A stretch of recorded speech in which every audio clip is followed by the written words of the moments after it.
Jared is locked up in a location that I'm not allowed to disclose. He is known simply as Patient B. I hadn't heard of Jared until he contacted me and asked that I tell his story. I found him and his story to be intriguing. Jared is an intelligent 33-year-old man with a contagious laugh. I've never been allowed to meet Jared in person. In fact, no one is allowed face-to-face contact with Jared. Jared's food is passed through a slot in a 5-inch steel door. His medication is administered intravenously through that same opening that his food is given through. And he's had equipment surgically implanted under the skin in his chest that relays everything from his heart rate to his body temperature to his blood sugar. Jared may have a radio, but he cannot have a TV. He cannot have any media with photos of humans. He's allowed phone calls twice per month, and once every 10 days, 2 armed guards, dressed in hazmat suits with their faces covered, can walk him from his cell to a caged 15 by 15 square area outside for fresh air.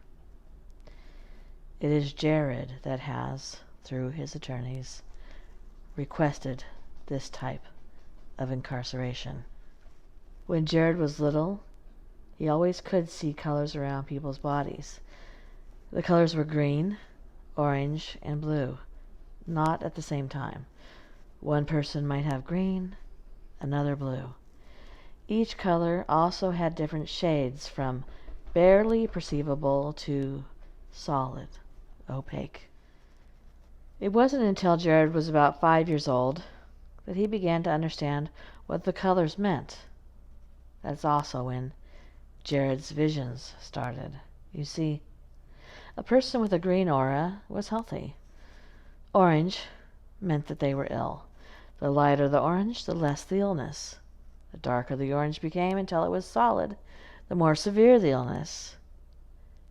If that person was unaware of the illness, then the color would change to a light, barely perceivable blue, and so on. This indicated the severity of one's illness. Blue. Well, blue is the stage when the visions would begin in Jared's mind.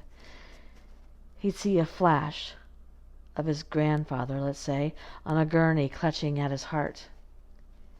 He saw someone at the park once, and he had a vision of her holding a baby, and while she was holding the baby, there was a man hitting her. Both her and the baby had a blue aura, dark blue, which indicated death was coming. It was like an enormous energy source winding up the countdown clock. Tick tock. The blue became more and more solid. As Jared walked into Mrs. Albright's class on an unseasonably warm fall day, he was looking down, as he always did, to avoid the colors. Kids at school bullied Jared because of this. They called him stupid and retarded. They took his silence, his lack of eye contact, to mean that he couldn't think right, or maybe it just was that he thought he was better than them. "What's the matter, Jared? You stutter? You think you're too smart for the rest of us? Or you just don't think?" Then they'd laugh. They would knock his lunch tray to the ground. They would pull his pants down. They would spit at him. Jared told his parents, and they spoke to the school. But it seemed pointless to try. Nothing ever changed. Jared never told his parents about the colors. He was afraid. He was afraid that they too would call him names, or think he was crazy or stupid. As Jared sat at his desk, Mrs. Albright began to speak, and when Jared looked up to see her, the color around her was dark blue. Becky Angelo raised her hand and she too was dark blue. Jared saw a vision of her bloodied on the floor, the class screaming. He looked around the room. Blue, blue, blue. In his ears rang out the sound of a bullet being ejected from a gun and hitting the concrete floor. He began sweating. His hands shook. He knew there was one shade of blue left, and he knew that he had to stop this from happening. He had to. Maybe this was a gift and not the curse he'd always thought it was. The next morning, Jared snuck into his father's office and took out a locked box. He felt under the desk where the key was taped and opened the box. He stopped for a moment to look at the object. Maybe Jared would be a hero today and not a freak to be pushed around. Maybe this was his chance to be good. He took the handgun. It was loaded, and he put it in his coat pocket. He kissed his parents goodbye. He was scared and also excited. This was the day that they would stop picking on him. This was the day that they would regret it. He'd show them. He'd be their hero today. He'd stop what was going to happen. As Jared walked into Mrs. Albright's class, he looked up this time. There was the color he knew would be there, the dark, solid blue. He looked at the few students who were already seated and saw the same thing.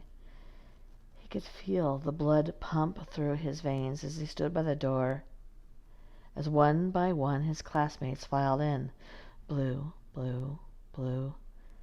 And suddenly he was hit in the back of the head by one of the boys that always taunted him. "Hey, freak, sit down, weirdo." Another boy took Jared's hat off his head and threw it to a boy who was sitting down, who mouthed, "Effing retard," towards Jared as he felt the cold metal in his hand. "Sit down," said the boy slowly, like Jared couldn't understand, as he punched the back of Jared's head. Jared's chin dropped and hit his chest, making his teeth slam against each other, and the class laughed. His ears filled with their laughs. His hat was being thrown from one student to the next. Mrs. Albright, banging on the chalkboard to settle down, she yelled, "Settle down now," as they laughed. Jared was still standing by the door. Mrs. Albright stomped over to the door and slammed it shut. Okay. You've had your fun for the day, and for God's sakes, Jared, take your seat."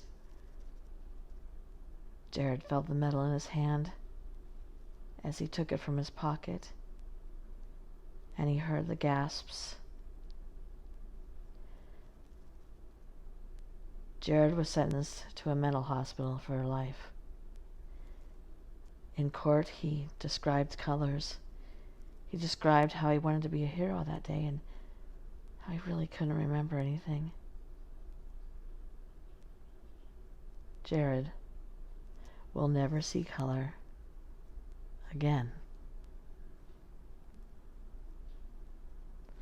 Thank you for coming to my channel.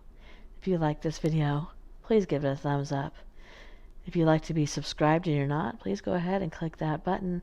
If you'd like to be notified when my content goes live, please go ahead and click that bell.